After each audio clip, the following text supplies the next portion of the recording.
Hello everyone. So today we are up to sixth part of our physical features of India.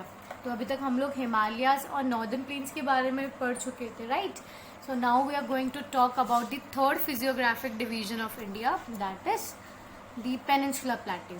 Okay, so we are going to talk about the peninsular plateau of India. It's the third physiographic division of India.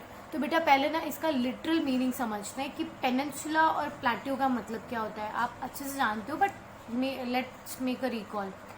Okay, so अगर मैं बात करूँ कि peninsula क्या होता है, तो peninsula is a land mass covered by waters on the three side. तो अगर मैं इंडियन पेनिनसुला की बात करूँ तो ये जो पर्टिकुलर लाइन है, ओके, ये जो आप कोस्टल लाइन देख रहे हो, ये किसकी हो जाएगी?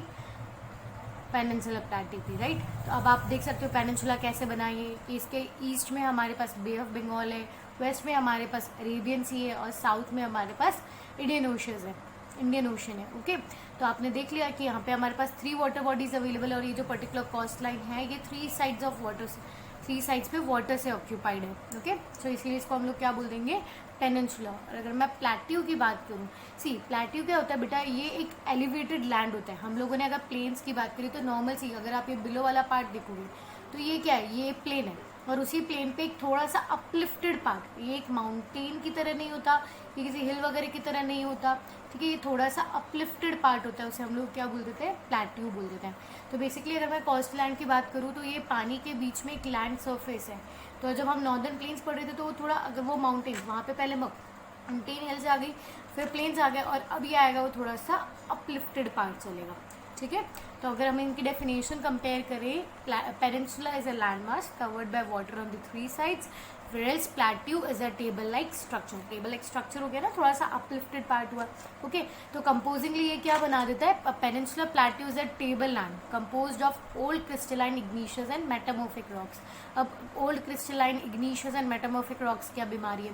याद है 8th स्टैंडर्ड में हम लोगों ने पढ़ा था कि जो वॉल्टन मैग्मा होता है, लावा होता है, जब वो बर्स्ट आउट होकर के बाहर निकलता है और बाहर आने के बाद में जब वो कूल डाउन होता है तो वो क्रिस्टलाइन और इग्निशियस रॉक्स वहाँ पे फ्रेम हो रहे हैं, ठीक है? मेटामॉर्फिक क्या होता है? Combination of sedimentary and igneous, जो बहुत ज़्यादा कंप्रेस्ड रॉक्स होते हैं उन्हें हम लोग मेटामॉर्फिक रॉक्स बोलते हैं, ठीक है? तो ये बेसिकली आपने 8th स्टैंडर्ड में पढ़ा हुआ है, तो आपको इस पर ज़्यादा लोड लेने की ज़रूरत नहीं है.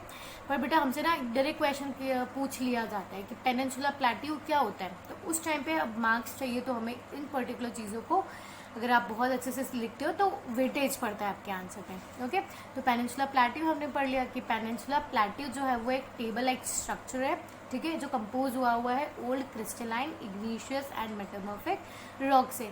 ये फ्रेम हुआ था due to the breaking and drifting of Gondwana landmass. अच्छा ठीक है, वापस से गोंडवाना लैंडमास की स्टोरी याद करो.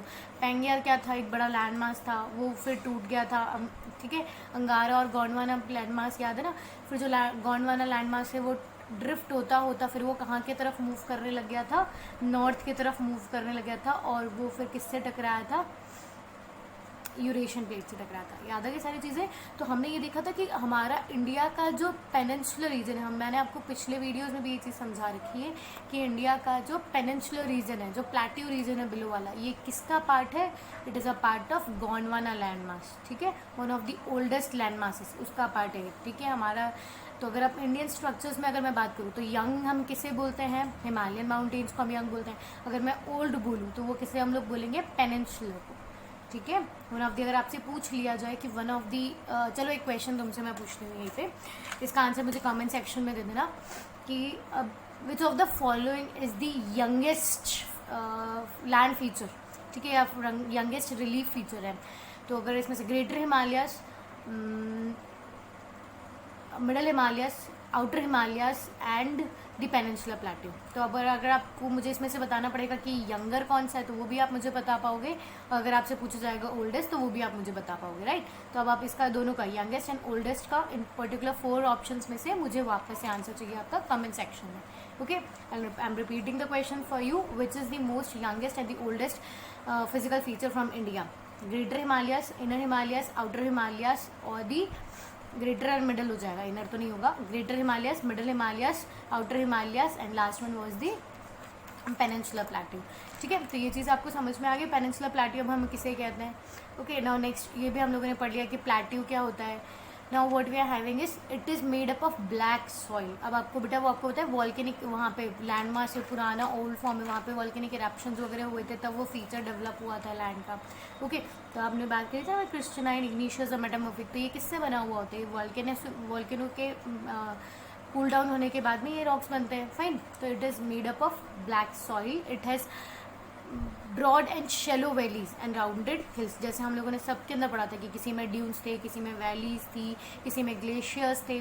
उसी तरीके से अगर हम लोग बात करें पर्टिकुलरली हमारे पेनिनसुला प्लेट्यू की, तो उसके अंदर भी rounded hills and shallow valleys available है हमारे पास. ओके सो बेटा अब मैं फर्दर मूव करती हूँ. तो अब हमारे पास जैसे हम लोगों ने नॉर्दर्न्स का भी नॉर्दर्न प्लेन्स का क्लासिफिकेशन पढ़ा है, हिमालय का क्लासिफिकेशन पढ़ा है, तो हमें जेन्युइन चीज़ है, हमें पेनिनसुला प्लेट्यू का भी क्लासिफिकेशन पढ़ना है. तो हमारे यहाँ पे क्लासिफिकेशन कैसे हो रहा है प्लेट्यू का? In central highland and Deccan plateau. Okay so particularly for this video we are going to concentrate over central highlands. Okay तो सेंट्रल हाईलैंड की बात करें बेटा और हम डेक्कन प्लेट्यू की बात करें, तो पहले इनका जोग्राफिकल लोकेशन आप समझो कि ये इंडिया का मैप है. ओके तो हमने पेन देख लिया. ऊपर वाला आपको मैंने कल ही बताया था, कल वाले मैप उस वीडियो के अंदर, कि नॉर्थर्न प्लेन्स जो है वो कौन सा एरिया कवर करी, और नॉर्दर्न प्लेन्स के बाद में जो बिलो वाला पूरा एरिया है ऐसे हम छोड़ देंगे, डेजर्ट आ जाएगा, लास्ट फीचर आ जाएगा. उसके बाद में जो बाकी ये जो लगभग मिड वाला एरिया है, ये किससे कंपोज हुआ हुआ है? सेंट्रल हाईलैंड का. ये किससे कंपोज हुआ हुआ है? सेंट्रल हाईलैंड का. ओके तो अब एक एक चीज़ इसमें एक एक पॉइंट बहुत ढंग से समझते जाओ. Part line to the north of Narmada river. Central highland is a part line north to the Narmada river. अब कौन सा अब कहाँ आती है नर्मदा रिवर वो भी समझो. ठीक है अब हम पेन यूज़ कर लेंगे. ओके सी बेटा अब आपको यहाँ पे एक ब्लू लाइन बहुत इजीली मार्क दिख रही होगी विंध्याचल रेंज के बिलो में. ठीक है तो ये जो लाइन जा रही थी इधर से, ये कौन सी रिवर है? हमारी नर्मदा रिवर. और इसका मूवमेंट कैसे होता है? सी हम ड्रेनेज चैप्टर में हर एक रिवर का मूवमेंट पढ़ने वाले हैं, बट फॉर शॉर्ट अभी मैं आपको यहाँ पे बता देती हूँ. इसका मूवमेंट होता है इस डायरेक्शन में, फ्रॉम ईस्ट टू वेस्ट, और फिर ये बाद में चले जाती है इधर कौन सा था हमारे पास? अरेबियन सी है ना. तो वहाँ पे जा करके ये सबमर्ज हो जाती है फिर उसके अंदर. तो क्लियर है यहाँ तक समझ में आया आपको कि हमारा जो सेंट्रल आइलैंड है ये कहाँ पे आता है? इसका लोकेशन हम लोग क्या समझेंगे कि this is the part line to the north of Narmada river. तो नॉर्थ ऑफ नर्मदा रिवर हो गया बेटा. एक एक पॉइंट को समझते जाना, बहुत क्लियरली समझ में आ जाएगा, और बहुत इंपॉर्टेंट पॉइंट्स भी हैं ये. See major part of the Malwa plateau makes up the central highland. अब मालवा प्लेट्यू कहाँ पर है ये भी हम समझते हैं.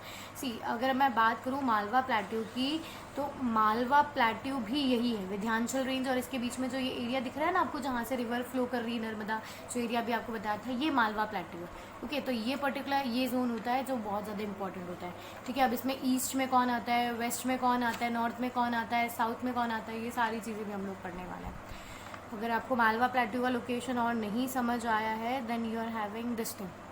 जी अब ये समझ में आ गया आपको यहाँ पे कि ये हमारा मालवा प्लेट्यू है. इसके ऊपर जस्ट ऊपर हमारी विंध्याचल रेंज थी, जहाँ पे हमारी नर्मदा फ्लो करके जा रही है. ठीक है तो ये वाली नर्मदा बीच में फ्लो कर रही है यहाँ पे हमारे. सी नर्मदा का आपको ध्यान रखना है कि नर्मदा जो है वो एक रिफ्ट वैली में से फ्लो करती है. यहाँ भी माउंटेन्स और इधर भी माउंटेन्स है.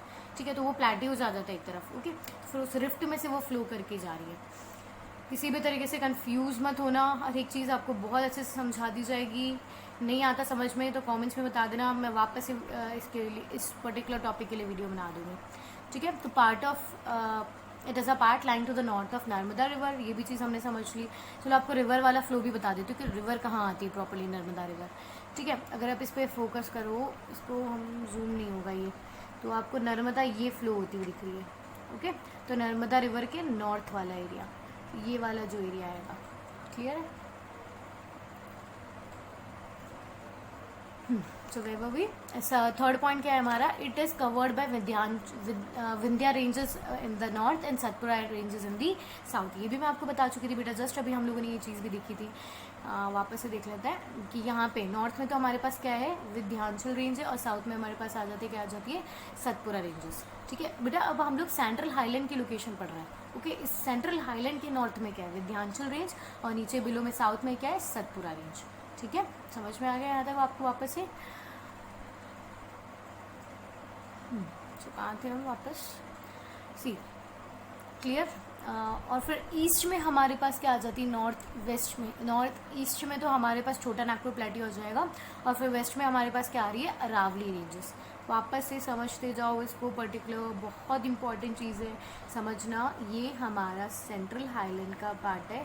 See I am not able to locate, बहुत पर्टिकुलर एकदम एजेस इसके नहीं मार्क कर पाऊँगी मैं। आप समझने की कोशिश करो कि ये जो पर्टिकुलर एरिया आ रहा है हमारा, है ना, ठीक है, ये हमारा सेंट्रल प्लेट्यू का आएगा, सेंट्रल हाईलैंड का आएगा। तो इसके नॉर्थ में अगर मैं बात करूँ तो वो कौन सी है, विंध्याचल रेंज है। साउथ में अगर मैं बात करूँ तो कौन सी आ जाएगी, सतपुरा रेंज आ जाएगी। नॉर्थ वेस्ट में दिख रही है ना, ये अरावली रेंजेस आ जाएगी। अरावली रेंजेस कहाँ है, राजस्थान में आती है, इसको और हम पढ़ जाएंगे। अगर हम ईस्टवर्ड एक्सटेंशन इसका देखेंगे तो छोटा नागपुर प्लेट्यू आ जाएगा। तो ये सारी चीज़ें आपको समझनी है बेटा। डायरेक्ट क्वेश्चन आते हैं कि एक्सप्लेन, बहुत सी बार क्वेश्चन आ जाता है differentiate between central highland and Deccan plateau, और बहुत सी बार एक डायरेक्ट क्वेश्चन आ जाता है कि एक्सप्लेन सेंट्रल हाईलैंड। तब आपको पॉइंट्स होने चाहिए, अगर आप खुद अभी समझोगे तो आप बाद में कॉपी में समझा पाओगे। ओके, तो वापस से देख लो, वापस से समझ लो इस चीज़ को। हम लोग सेंट्रल हाईलैंड की बात कर रहे थे, नर्मदा के नॉर्थ में होता है ये। इसके नॉर्थ साइड में अगर मैं बात करूँ तो विंध्याचल रेंजेस होती है, साउथ में सतपुरा रेंजेस होती है, नॉर्थ वेस्ट में अरावली हिल्स होती है, और ईस्ट की तरफ में ये एक्सटेंड हो जाता है छोटा नागपुर प्लेट्यू की तरफ। ठीक है, बैक आ जाते हैं वहाँ पे से हम लोग। अब इसके अंदर ना 4 रिवर्स ड्रेन करती है, चंबल, सिंध, बेतवा एंड केन। यहाँ पे थ्रू आउट फ्लो करती रहती है, और इनका मूवमेंट कैसा होता है, it moves from south west to south east. See अब ये चीज़ आपको समझने की ज़रूरत है कि अब हम हर चीज़ का रीज़न समझते हैं। ठीक है, अब ये रिवर्स जो है वो इसी डायरेक्शन में क्यों फ्लो कर रही है, साउथ ईस्ट में होकर, साउथ वेस्ट में होकर के साउथ ईस्ट की तरफ क्यों फ्लो कर रही है, अब हम ये समझेंगे। तो देखो बेटा, अब यहाँ पे हम लोग रिवर वाला निकाल लेते हैं। ठीक है, अब आपको यहाँ से बहुत अच्छे से समझ में आ जाएगा। ये बेतवा दिख गया होगा आपको, यहाँ सिंध दिख गया होगा, ठीक है, यहाँ आपको चंबल दिख गई होगी। तो इनका जो फ्लो है ना वो इस तरफ आता है। ठीक है, ये इस तरफ ऐसे फ्लो करके आती है, और फिर ये एक्सटेंड हो जाती है वापस बे ऑफ बंगाल की तरफ। दिख रही है ना सारे रिवर्स यहाँ पे बे ऑफ बंगाल के अंदर जा करके सबमर्ज हो रही हैं। ठीक है, तो अब आप ये क्यों होता है, अब आपको जेन्युइनली ये आपने पानी को फ्लो करते हुए देखा है ना। तो वाटर फ्लो हमेशा किस डायरेक्शन में होता है, जहाँ स्लोप होता है। फाइन, तो ये पेनिनसुलर प्लेट्यू जो है हमारा, सेंट्रल हाईलैंड जो है पर्टिकुलर इस पेनिनसुलर प्लेट्यू का, इसका जो है वो कुछ इस तरीके से बना हुआ है। ओके, तो यहाँ की तरफ जो है ये थोड़ा अपलिफ्टेड और ब्रॉड से है। ठीक है, और जैसे जैसे ये मूव करता जाता है ईस्ट की तरफ में, ये नैरो भी हो जाता है और वहाँ इसका एक्सटेंशन भी चला जाता है। इस तरह से इसका स्लोप आता है, दिख रहा है ना मेरा हाथ इधर। आप अगर आप कंपेयर करोगे इस तरफ तो ये थोड़ा ब्रॉडर भी है, जैसे अगर मैं हम लोग बेल्ट में नील्स की तरफ चले जाएंगे, ठीक है, तो वहाँ ये नैरोअर होता जाता है। क्लियर आ गई आपको यहाँ पे सिचुएशन समझ में। ओके, तो इसीलिए रिवर का मूवमेंट समझ में आ गया, ईस्ट की तरफ क्यों मूव कर रही है, because of the slope. Okay, so इन्हीं एरियाज को फिर हम लोग क्या बोल देते हैं, बुंदेलखंड एंड भागेलखंड। अब इसको भी आप देखो, इसकी भी लोकेशन मैंने आपको बता रखी है, ये भी हम देख लेते हैं। यहाँ पर है, सी यहाँ पे हमारा डेक्कन प्लेट्यू को तो हमें पढ़ना ही नहीं अभी, ये हम बाद में देखेंगे, इससे हटा दूँ। मालवा प्लेट्यू आ गया, यहाँ पर इसका मेजर पार्ट हो गया। मालवा प्लेट्यू मैंने बताया था ना अभी कि मेजर पार्ट होता है। फिर इसका आगे देखो, जब ये ईस्टवर्ड डायरेक्शन में फ्लो करती हुई जाती है रिवर्स, तो बुंदेलखंड प्लेट्यू भी आ गया और ये भागेलखंड प्लेट्यू भी आ गया। ठीक है, ये भी आपको दिख गया बहुत क्लियरली। फिर उसके बाद में छोटा Nagpur plateau marks further eastward extension. फिर ईस्टर्न बाउंड्रीज पे कौन आ गया हमारे पास, छोटा नागपुर प्लेट्यू आ गया। अब वापस से समझ लो बेटा, जो चीज़ें नहीं समझ आई है एक एक पॉइंट को हम बहुत ढंग से समझ लेते हैं। सी अब ये वैसे मैंने आपको फिर बताया, वापस से मैं इसको बोल रही हूँ रिवर्स का, कि ये सारे रिवर्स जो है वो उनका मूवमेंट किस तरफ आ रहा है, फ्रॉम वेस्ट टू ईस्ट ये मूव कर रही है बिकॉज ऑफ स्लोप। एक नर्मदा है, उसका फ्लो कैसा आ जाता है, उसका आता है फ्रॉम ईस्ट टू वेस्ट। इसका क्वेश्चन, इसको मैं आपको पहले ही समझा चुकी हूँ कि वो एक रिफ्ट वैली नर्मदा है। अगला जो हमारा ड्रेनेज चैप्टर है वो इन्हीं सब रिवर्स के मूवमेंट से डील करेगा। फिर भी आपको मैं एक बार बता देती हूँ, and I ask you this question again, okay, बहुत इंपॉर्टेंट है। जो नर्मदा है वो हमारे रिफ्ट वैली में फ्लो करती है। रिफ्ट वैली भी समझाया था ना कि यहाँ माउंटेन्स है, यहाँ माउंटेन्स है, माउंटेन्स के बीच में से जा रही है वो। ठीक है, तो वो उस रिफ्ट वैली के अंदर जाती है, तो इस वजह से उसका पाथ जो है वहाँ पे वो फिक्स हुआ हुआ है। ठीक है, तो अब ये भी चीज़ें हमारे पास क्लियर हो गई है। अब रिवीजन टाइम आ गया। तो रिवीजन टाइम में वापस से हम लोग पेनिनसुलर प्लेट्यू को बहुत तरीके से समझने की कोशिश करेंगे। वापस से ध्यान दो, हिमालयाज़ आपको कोई दिक्कत नहीं है, आपको हिमालयाज़ का क्लासिफिकेशन समझ आता है इनटू हिमाद्री, हिमाचल एंड शिवालिक। उसके बाद में उसका डिवीजन हम लोगों ने अलग वे से लॉन्गिट्यूडनल और लैटिट्यूडनल मैनर दोनों के अंदर पढ़ा था, याद है ना। रिवर्स के बेसिस में उसको कहीं पंजाब हिमालयाज़ बोला जा रहा है, कहीं नेपाल हिमालयाज़ बोला जा रहा है, कहीं कुमाऊन हिमालयाज़ बोला जा रहा है। तो बेसिस ऑफ द रिवर्स हमने उसका डिवीजन उसको पढ़ा हुआ है। फिर उसके बाद में हम लोगों ने नॉर्दर्न हिमालयाज़ पढ़े थे। तो नॉर्दर्न हिमालयाज़ में हम लोगों ने कौन सी चीज़ें कवर की थी, नॉर्दर्न हिमालयाज़ कैसे फ्रेम होते हैं विद द सेडिमेंटेशन प्रोसेस। फिर उसका क्लासिफिकेशन भी देखा था हम लोगों ने कि पंजाब प्लेन्स हम लोगों ने पढ़े थे। फिर उसके बाद मैंने अलग अलग तरीके से आपको मैंने प्लेन्स पढ़ाया था ना, गंगा प्लेन पढ़ाया था, फिर ब्रह्मपुत्रा प्लेन पढ़ाया था। तो ये भी हम लोगों ने क्लासिफिकेशंस देख लिए थे कि अब हमारे पास आ जाता है पेनिनसुलर प्लेट्यू। ट्रस्ट में ये लास्ट मतलब जो आपको थोड़ा कंफ्यूज करने वाला जो कॉम्प्लिकेटेड है, ये लास्ट टॉपिक है। Peninsular plateau, northern Himalayas and northern plains, ये थोड़ा तीनों चीज़ ऐसी है जो थोड़ा सा कॉम्प्लेक्स होती है समझने में।